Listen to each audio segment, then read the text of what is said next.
It's 1961. A 59-year-old milkshake machine salesman sits across from two brothers in a cramped office in San Bernardino, California. The smell of frying beef wafts through the window. Outside, teenagers swarm a tiny hamburger stand, doing more volume than any restaurant in America. Ray Kroc slides a check across the table. $2.7 million. The McDonald brothers look at each other. They built this, the speedy service system, the assembly line kitchen that could pump out a burger in 30 seconds. They invented fast food. But here's what they don't know.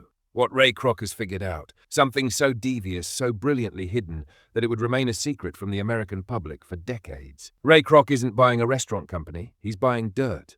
That $2.7 million check, adjusted for inflation, it's worth $27 million today. A bargain. Because within 20 years, the real estate portfolio Ray Kroc would build on top of those golden arches would be worth more than the GDP of some nations. Today, McDonald's controls over $40 billion in property assets. Their market cap hovers around $200 billion.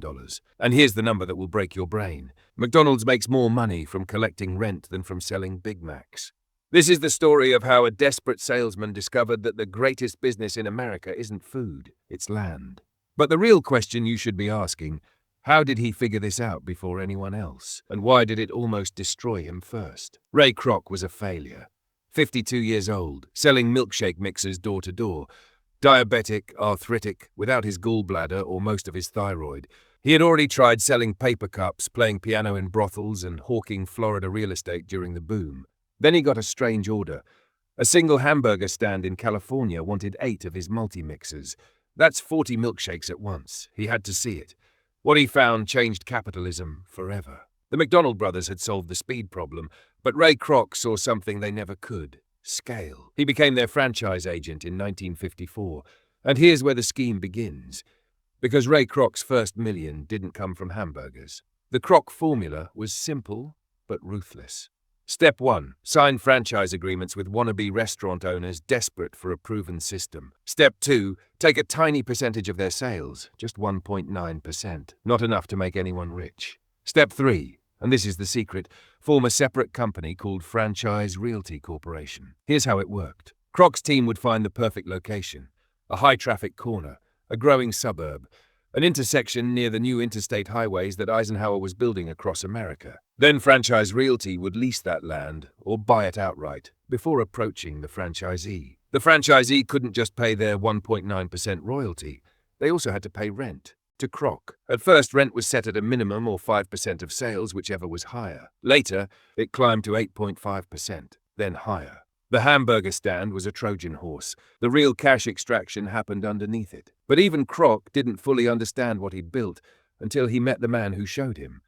His name was Harry Sonneborn, and what he whispered to Ray Kroc would become the most valuable business lesson in American history. "You don't seem to understand," Harry Sonneborn said. "You're not in the hamburger business, you're in the real estate business." Sonneborn was a financial tactician from Tasty Freeze. He understood leverage. He understood assets. He understood what nobody at McDonald's had figured out. The land underneath a profitable restaurant appreciates forever. The restaurant itself? It's just a machine that pays the mortgage. Sonneborn became Kroc's financial weapon. Here's the strategy they deployed. A hostile takeover of the American landscape. McDonald's would identify prime real estate, negotiate a long-term lease, often 20 years with the landowner at a fixed rate. Then they'd sublease to the franchisee at a massive markup. In some cases, McDonald's would buy the land outright, use the franchisee's rent payments to cover the mortgage. Once the mortgage was paid, pure profit, forever. The franchisee takes all the operational risk. The late nights, the labor disputes, the food costs, the local competition. McDonald's just collects the rent check. But there was a problem, and his name was McDonald. Richard and Maurice McDonald still owned the original San Bernardino location, and they still had veto power over Ray Kroc's vision. They didn't want aggressive expansion. They didn't want debt. They didn't understand why this milkshake salesman kept calling them about land purchases. Ray Kroc couldn't build his empire with these two brothers looking over his shoulder. So in 1961, he went to war. The acquisition negotiations were brutal. The brothers wanted $2.7 million. Cash. That's $27 million in today's money. Kroc didn't have it. His liquidity was non-existent. McDonald's Corporation was leveraged to the bone. He found investors. He borrowed against everything. He put his own financial future on the chopping block. And then the twist that still enrages historians. The McDonald brothers asked for one more thing: a 1% royalty on all future sales. A handshake deal. Gentleman's agreement, nothing in writing. Ray Kroc shook their hands. He never paid them a cent. That 1% royalty, if honored, would be worth over $100 million per year today. The McDonald family would rank among the richest in America. Instead, they got bought out and erased. Ray Kroc even opened a new McDonald's directly across the street from their original location, just to drive them out of business. Richard McDonald died in 1971, Maurice in 1998. Neither received a single dividend from the empire that bore their name. By the 1970s, Ray Kroc was untouchable. McDonald's went public in 1965. The IPO valued the company at $22.5 million. If you had invested $2,250 that day adjusted for splits, you'd be sitting on over $15 million today. But success brought scrutiny. The Federal Trade Commission began investigating franchise practices. Lawmakers questioned whether franchisees were truly independent business owners or just glorified tenants. The word monopoly started appearing in congressional testimony. Kroc testified before the Senate. He defended the model. He argued that McDonald's wasn't controlling food prices, they were just managing property. And technically, he was right. The real estate model was legal.